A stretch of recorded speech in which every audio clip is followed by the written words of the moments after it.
কোরআন এবং হাদিসের আলোকে আমরা কিছু হতভাগা মানুষের কথা জানি, যে মানুষগুলো হয়তো নামে মাত্র তাদের অনেকে মুসলমানও, হয়তো অনেকে নামাজ কালামও পড়ে, কিন্তু জান্নাতে তারা যেতে পারবে না। কারা সে হতভাগা মানুষ?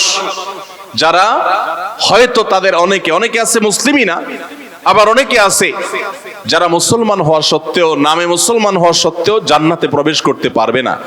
জান্নাতে যাওয়ার পথে বাধাগুলো কি কি, আমরা আজ সেরকম 16টি বাধার কথা জানবো। কয়টি বাধা? 16টি বাধার কথা জানবো।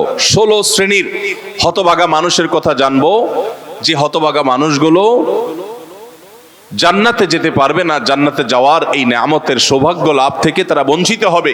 আল্লাহ রাব্বুল আলামিন সেরকম কপাল পড়া মানুষদের কাতারে যেন আমরা শামিল না হই, আমাদের সবাইকে সে তৌফিক দান করুন। ভাইরা আমার, আমরা যে শ্রেণীগুলোর কথা বলবো, প্রত্যেকটা শ্রেণীর পাশাপাশি আমরা কোরআন বা হাদিস থেকে উদ্ধৃতি এবং রেফারেন্স ইনশাআল্লাহ টানবো। আপনাদের কাজ হলো, আমাদের সবার কাজ হলো, এই 16 প্রকার হতভাগা মানুষের কোনো একটা প্রকার এর মধ্যে আমি নিজে আছি কিনা সেটা মেলানো। যদি দেখি যে আমার মধ্যে এটা আছে, তাহলে মাহফিলের প্যান্ডেলের মধ্যে বসে, প্যান্ডেলের নিচে বসে এই মাহফিলের মাঠে থেকেই আমি নিয়ত করে ফেলবো যে এই বদঅভ্যাসটা, এই খারাপ জিনিসটা আমি ত্যাগ করে ফেলবো। যেই 16টি খারাপ জিনিস, যেই 16টি অপরাধ জান্নাতে যাওয়ার ক্ষেত্রে বাধা, সে বাধাগুলো আমাদের জীবন থেকে আমাদের সরিয়ে ফেলার সংকল্প এখান থেকে করে তারপরে বাড়িতে যেতে হবে। তাহলে আজকে মাহফিলে আসা, বসা, আয়োজন করা সবকিছু সার্থক হবে ইনশাআল্লাহ। সবাই নিয়ত করবো তো ইনশাআল্লাহ।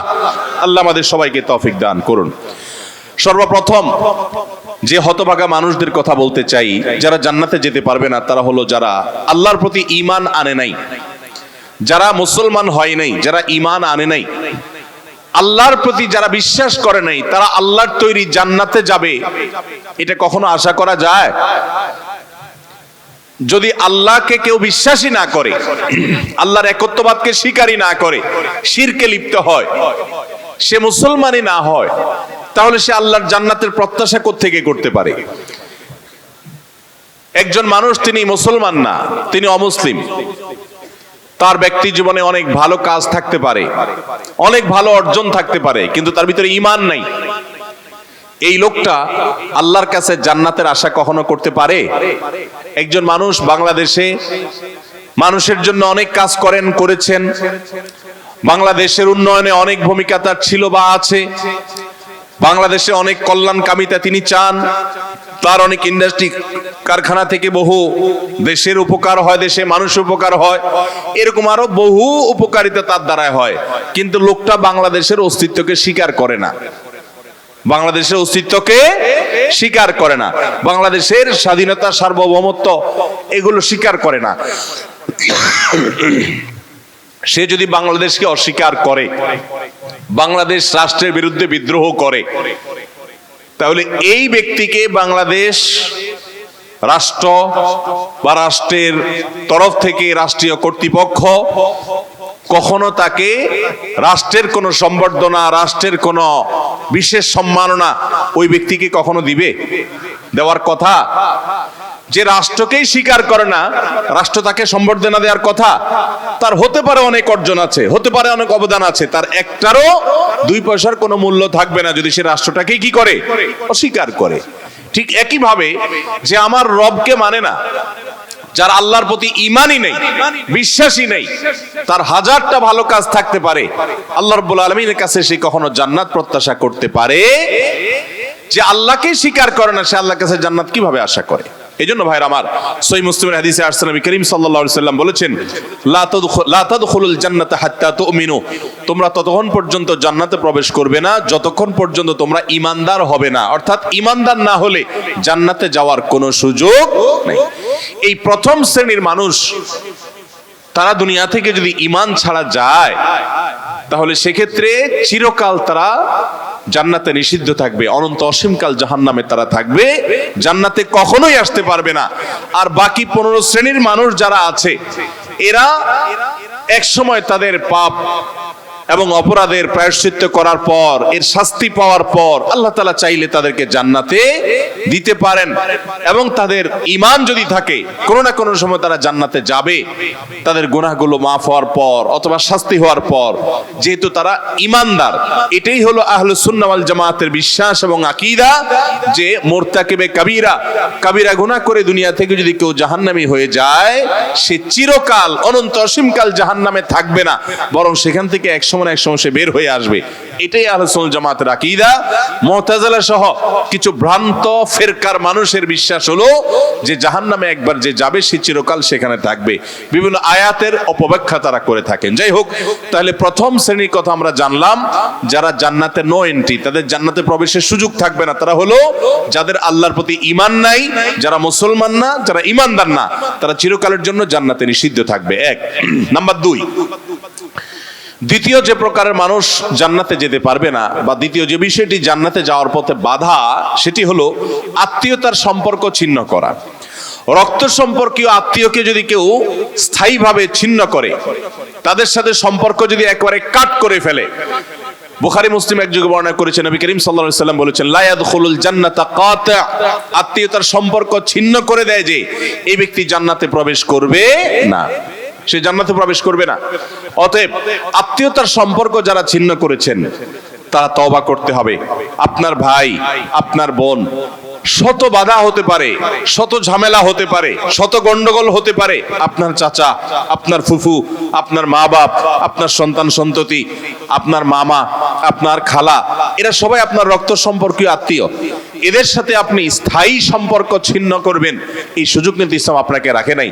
হ্যাঁ, যদি এমন হয় যে তাদের সাথে সম্পর্ক রাখতে গেলে আপনার জীবন হুমকির মধ্যে পড়ে, আপনি বিপর্যস্ত হন, আপনাকে তারা ক্ষতি করে, তো শুধু ক্ষতি থেকে বাঁচার জন্য আপনি দূরে আসেন, সেটা ভিন্ন বিষয়।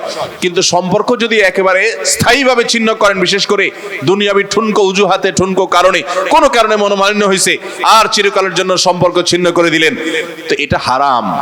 এই লোক যদি নামাজিও হয়, এই লোক যদি ওয়াজ মাহফিলেও আসে, এই লোক যদি জিকির আজকারও করে, এই লোক যদি তাসবিহ তেলাওয়াতও করে, যেহেতু সে আত্মীয়তার সম্পর্ককে ছিন্ন করে ফেলেছে, এই লোক জান্নাতে প্রবেশ করতে পারবে না যতদিন না সে তওবা করে তার পাপ থেকে, অপরাধ থেকে সে ফিরে না আসছে। ভাইরা আমার, তাহলে জান্নাতে যাওয়ার ক্ষেত্রে দ্বিতীয় বড় বাধা হলো এই বিষয়টি, অর্থাৎ আত্মীয়তার সম্পর্ক ছিন্ন করা। আর প্রথম বাধার কথা বলেছি হলো বেঈমানি, কুফরি, আল্লাহর প্রতি অবিশ্বাস এবং শিরক।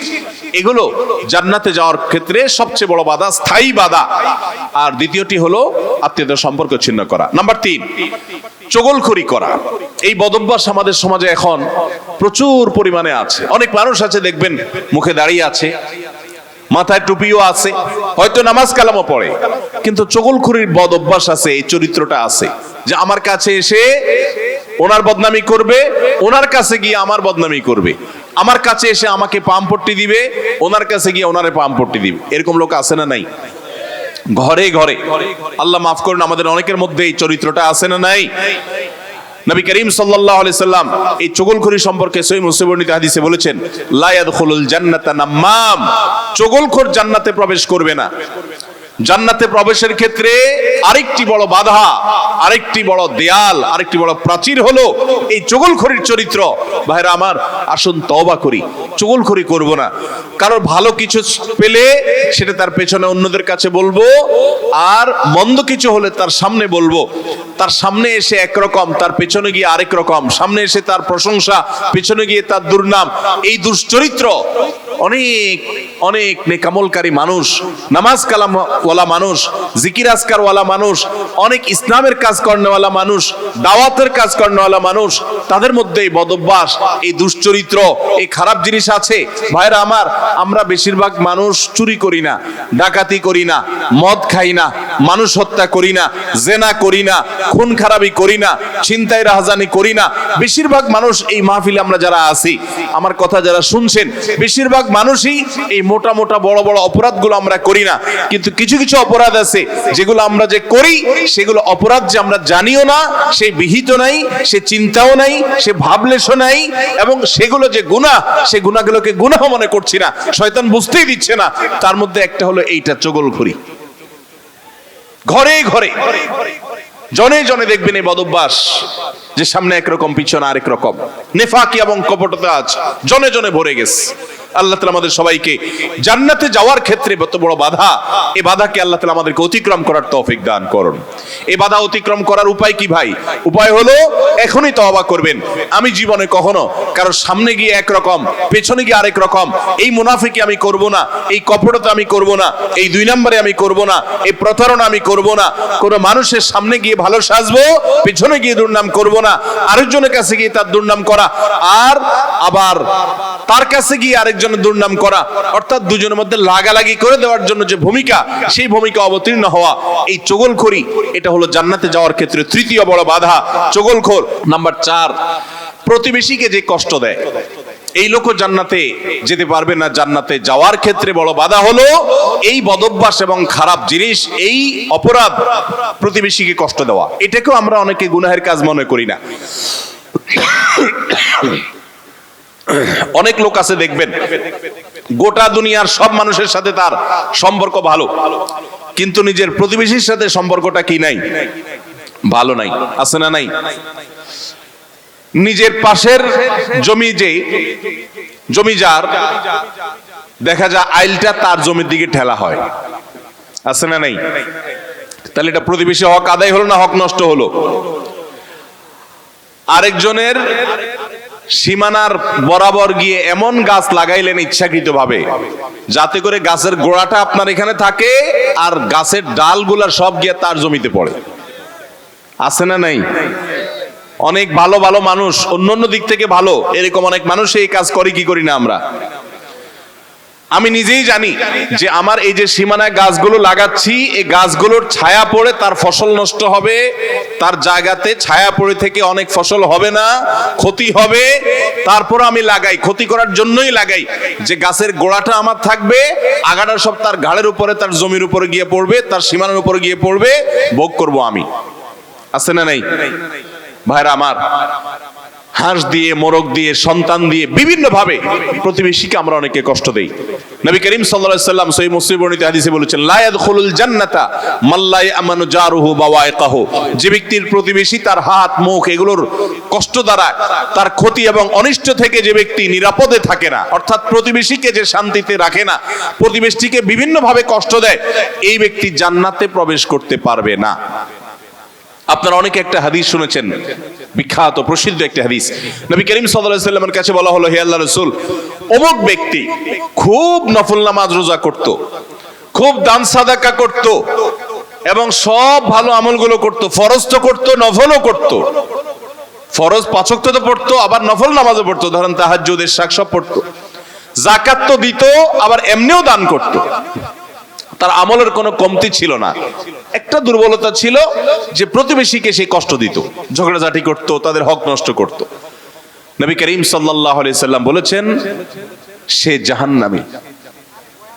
তোমরা যার কথা বলেছো, আল্লাহ তাআলা ওহীর মাধ্যমে নবীকে জানিয়ে দিয়েছেন, তার পরিণতি হলো জাহান্নাম।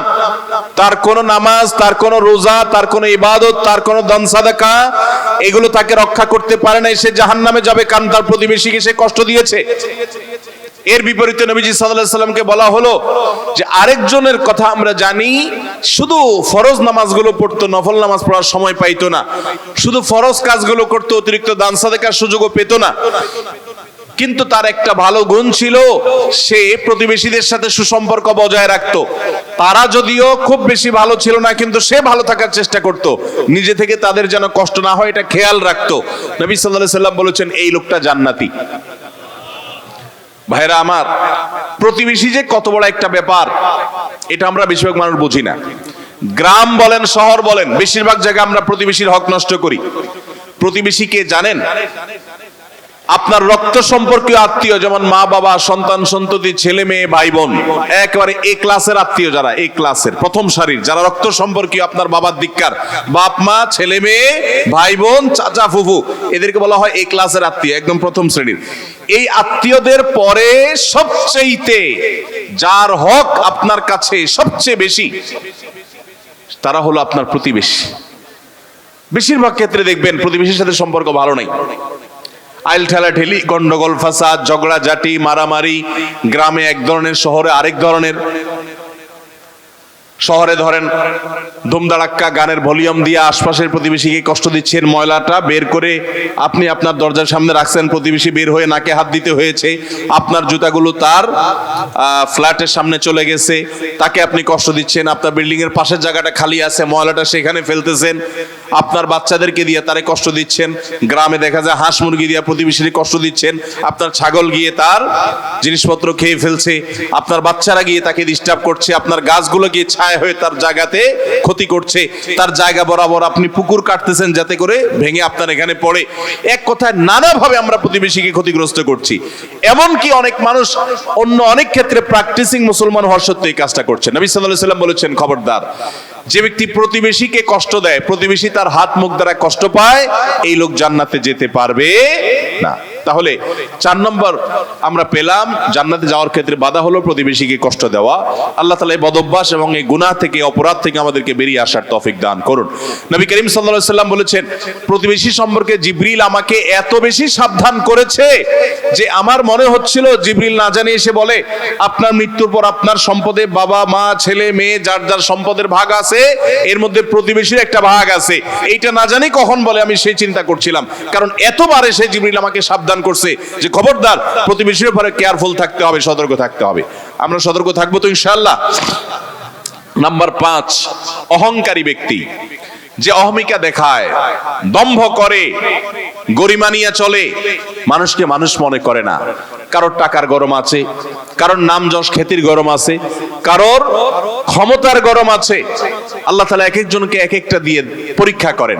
এগুলোর মাধ্যমে যারা অহংকারী হয়ে যায়, এগুলোর কারণে যারা অহংকারী হয়ে যায়, এই অহংকারী ব্যক্তি কখনো জান্নাতে যাবে না। সহিহ মুসলিমের হাদিসে আসছে, নবী করিম সাল্লাল্লাহু আলাইহি ওয়াসাল্লাম বলেছেন, লা ইয়াদখুলুল জান্নাতা মান কানা ফি কলবিহি মিসকালু যাররাতিন মিন কিবরিন, যেই ব্যক্তির অন্তরে যাররা পরিমাণ অহংকার থাকবে, দম্ভ থাকবে, এই মুতাকাব্বির অহংকারী ব্যক্তি জান্নাতে কখনো প্রবেশ করবে না। আল্লাহ রাব্বুল আলামিন হাদিসে কুদসিতে বলেছেন, অহংকার হলো আমার চাদর। অহংকার হলো কার চাদর ভাই? আল্লাহ তাআলার চাদর। এই চাদর নিয়ে যদি কেউ টানাটানি করে, আল্লাহ রাব্বুল আলামিন তাকে ছিন্ন বিচ্ছিন্ন করে ছাড়বেন, তাকে আল্লাহ তাআলা কখনো জান্নাত দিবেন। এজন্য ভাইরা সবসময় বিনয়ী হয়ে থাকতে হবে। জান্নাতি লোকদের কিছু মার্কা আছে, এর ভিতরে একটা মার্কা হলো তারা বিনয়ী থাকবে, মাটির মানুষ হয়ে থাকবে, নিরীহ হয়ে থাকবে, তাদের উপরে সবাই চড়াও হতে চাইলেও তারা চড়াও হবে না, অর্থাৎ বিনম্র থাকবে। এটা জান্নাতি লোকদের মার্কা। এই জন্য ভাইরা বিনয়ী হতে হবে।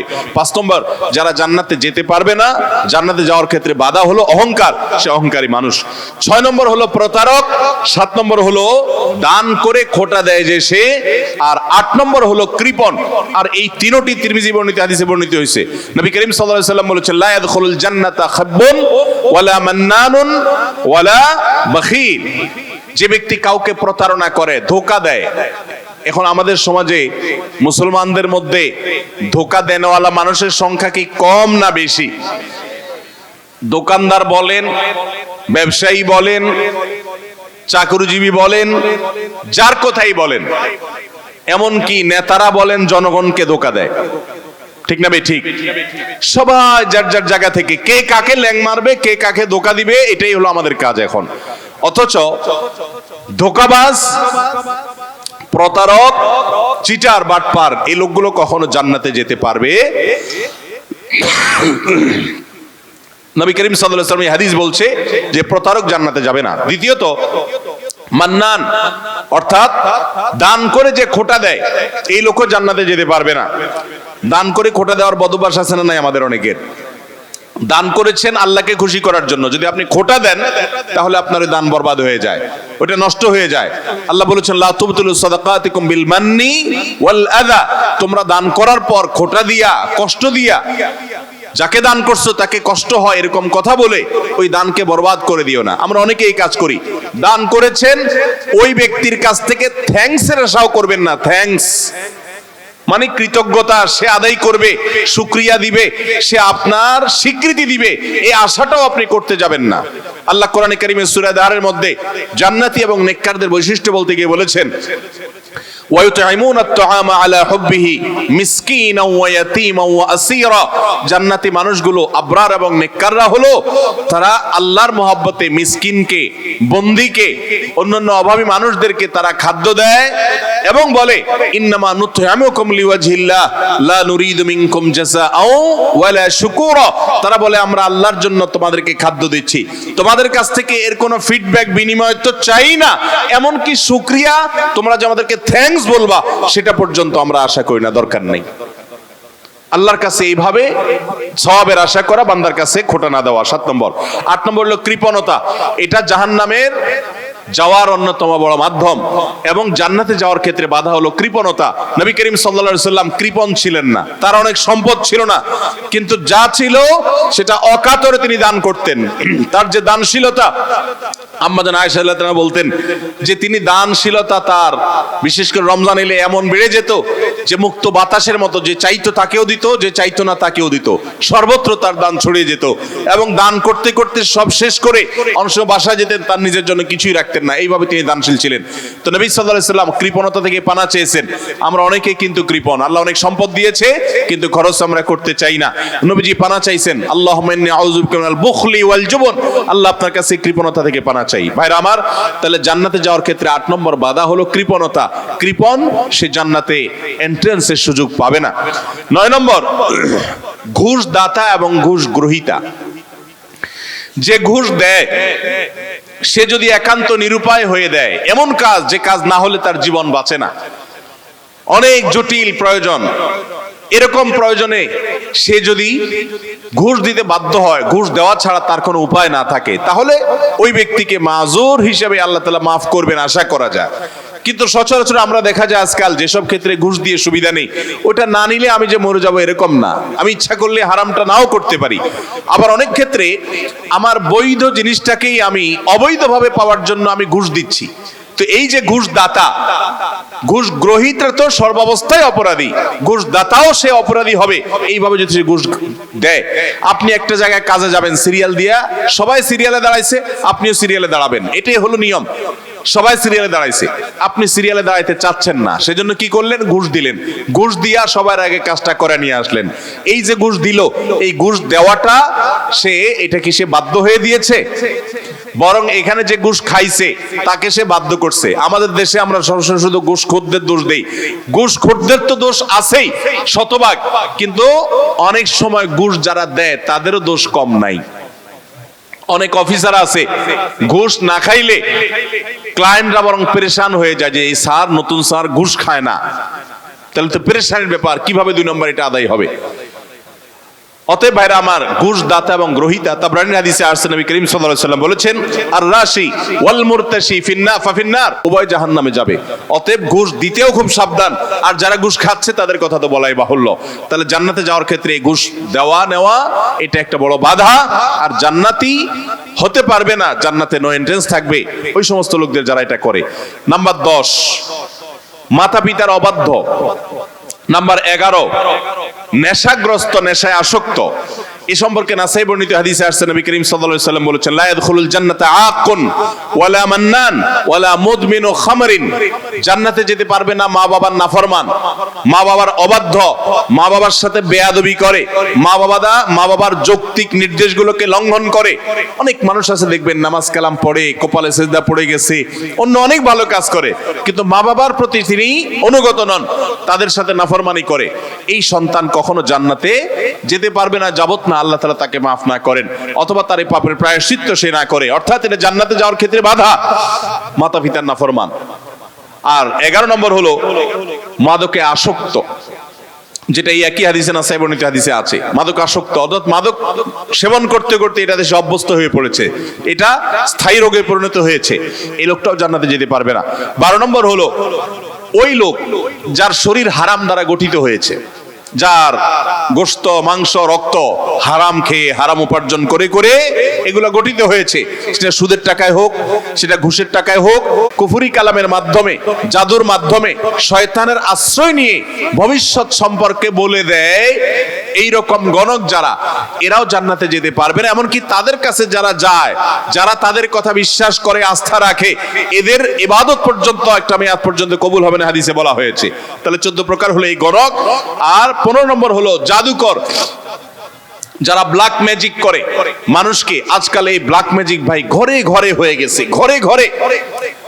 দুষ্ট জিনকে দিয়ে, শয়তানের আশ্রয় নিয়ে ব্ল্যাক ম্যাজিশিয়ানরা ব্ল্যাক ম্যাজিক করে।